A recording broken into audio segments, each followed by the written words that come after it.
ನಿಮ್ ಗಾಡಿಗಳಿಗೆ PPF ಹಾಕ್ಸ್ಬೇಕಾ ಬೇಡವಾ ಅಂತ ಇನ್ನೂ ಯೋಚನೆ ಮಾಡ್ತಾ ಇರೋರು ಈ ವಿಡಿಯೋನ ಕಂಪ್ಲೀಟ್ ಆಗಿ ನೋಡ್ಲೇಬೇಕು. ನಮಸ್ಕಾರ ಸ್ನೇಹಿತರೆ, ಟೂ ವೀಲರ್ಸ್ ಅಂದ್ಮೇಲೆ ಬೀಳೋದು ಹೇಳೋದು ಎಲ್ಲ ಕಾಮನ್ ಆಗಿರುತ್ತೆ. Especially adventure and off roading ಮಾಡೋರಿಗೆ ಬೀಳೋದಂತೂ ಕಾಮನ್ ಅಂತಾನೆ ತಿಳ್ಕೊಂಬಿಡಿ. ಬಟ್ ನಾವು ಗಾಡಿಗಳನ್ನ ಆ ರೀತಿ ಬಿದ್ದಾಗ ನೋಡಕ್ಕೆ ತುಂಬಾನೇ ಬೇಜಾರಾಗುತ್ತೆ ಸ್ನೇಹಿತರೆ. ಯಾಕಂದ್ರೆ ನಾವು ಟೂ ವೀಲರ್ಸ್ ನ ಬೈಕರ್ಸ್ ಆಗಿ ಗರ್ಲ್ ಫ್ರೆಂಡ್ ತರ ಟ್ರೀಟ್ ಮಾಡ್ತಾ ಇರ್ತೀವಿ ಗಾಡಿಗಳನ್ನ. ಸೊ ಹಾಗಾಗಿ ಪೇಂಟ್ ಪ್ರೊಟೆಕ್ಷನ್ ಫಿಲಮ್ ಅನ್ನೋದು ತುಂಬಾನೇ ಇಂಪಾರ್ಟೆಂಟ್ ಆಗುತ್ತೆ ಟೂ ವೀಲರ್ಸ್ ಗಾಗ್ಲಿ ಫೋರ್ ವೀಲರ್ಸ್ ಗಾಗ್ಲಿ. ಒಂದ್ಸರಿ ನೀವು ಗಾಡಿಗಳಿಗೆ PPF ಮಾಡಿಸಿದ್ಮೇಲೆ ಯಾವ್ದೇ ತರ ಬಿದ್ರೂ ಸಹ ಸ್ನೇಹಿತರೆ, ಏನೇ ಸ್ಕ್ರಾಚ್ ಆದ್ರೂ ನಿಮ್ಗೆ ಆ ಫಿಲಮ್ ಮೇಲೆ ಸ್ಕ್ರಾಚ್ ಆಗಿರುತ್ತೆ ಹೊರತು ಗಾಡಿಗಳಿಗೆ ಯಾವ್ದೇ ತರ ತೊಂದರೆ ಆಗಿರಲ್ಲ. ತುಂಬಾ ಕಡೆ ಲೋ ಕ್ವಾಲಿಟಿ PPF ಹಾಕಿ ಮೋಸ ಮಾಡೋದು ಜಾಸ್ತಿ. ರೀಸೆಂಟ್ ಆಗಿ ನಮ್ಮ ಫ್ರೆಂಡ್ ADV 390 ಗಾಡಿ ತಗೊಂಡು PPF ಹಾಕ್ಸ್ಬೇಕು ಅಂತ ನಾವು ಬಂದಿದ್ದೆ ಆರ್ಟ್ ಆಫ್ ಡೀಟೇಲಿಂಗ್ PPF ಸ್ಟೋರ್ಗೆ. ಇಲ್ಲಿ ಕಡಿಮೆ ಬೆಲೆಗೆ ಕ್ವಾಲಿಟಿ PPF ಹಾಕೋದು ಅಲ್ಲದೆ ಅದಕ್ಕೆ 5 ವರ್ಷ ವ್ಯಾರಂಟಿ ಕೂಡ ಕೊಡ್ತಾರೆ. ನಾವು ಬಂದಾಗ ಇಲ್ಲೊಂದು ಇಂಟರ್ಸೆಪ್ಟರ್ ಗೆ ಆಲ್ರೆಡಿ PPF ಹಾಕಿ ಅದನ್ನ ಡೆಲಿವರಿ ಕೂಡ ಮಾಡಿದ್ರು. ಇದಾದ್ಮೇಲೆ ನಮ್ ಗಾಡಿನ ವಾಶ್ ಮಾಡಿ PPF ಕೆಲಸ ಸ್ಟಾರ್ಟ್ ಮಾಡಿದ್ರು.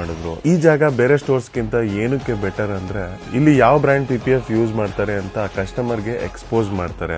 ಈಚ್ ವೆಹಿಕಲ್ ಗೂ ಹೊಸ ಬಾಕ್ಸ್ ನ ಅನ್ಬಾಕ್ಸ್ ಮಾಡಿ ಅದರಿಂದನೇ ನಾವು ಮೆಟೀರಿಯಲ್ ಹಾಕೋದು, ಯಾವುದೇ ಉಳಿದಿರೋ ಮೆಟೀರಿಯಲ್ ನ ಇನ್ಸ್ಟಾಲ್ ಮಾಡಲ್ಲ. ಹಾಗೆ ನಿಮ್ ಕಾರ್ ಗಳಿಗೆ PPF ಹಾಕಿದ್ರೆ ಪ್ಯಾನ್ ಇಂಡಿಯಾ ವಾರಂಟಿ ಕೂಡ ಕೊಡ್ತಾರೆ. PPF ಹಾಕೋದಲ್ದರೆ ಇಲ್ಲಿ premium car wash, ceramic coating, denting ಮತ್ತೆ ವ್ರಾಪ್ಸ್ ಅಂಡ್ ಸನ್ ಫಿಲ್ಮ್ಸ್ ಹಾಕೋ ಕೆಲಸ ಕೂಡ ಮಾಡ್ತಾರೆ. PPF ಮೇಲೆ ಯಾವ್ದೇ ತರ ಸ್ಕ್ರಾಚ್ ಆದ್ರೂ ನಿಮ್ ಗಾಡಿಗಳು ಬಿಸಿಲಿಗೆ ಹೋಗಿದ ತಕ್ಷಣ ಎಲ್ಲ ಸ್ಕ್ರಾಚಸ್ ಮಾಯ ಆಗತ್ತೆ. ಸೊ ನೀವು ನಿಮ್ ಗಾಡಿಗಳಿಗೆ PPF ಹಾಕ್ಸ್ಬೇಕು ಅಂದ್ರೆ KR ಪುರಂ ಹತ್ರ ಇರೋ ಈ ಆರ್ಟ್ ಆಫ್ ಡೀಟೇಲಿಂಗ್ ಸ್ಟೋರ್ ನ ವಿಸಿಟ್ ಮಾಡೋದು ಮಾತ್ರ ಮರಿಬೇಡಿ ಸ್ನೇಹಿತರೆ. Thank you. ಜೈ ಕರ್ನಾಟಕ, ಜೈ ಕನ್ನಡಾಂಬೆ.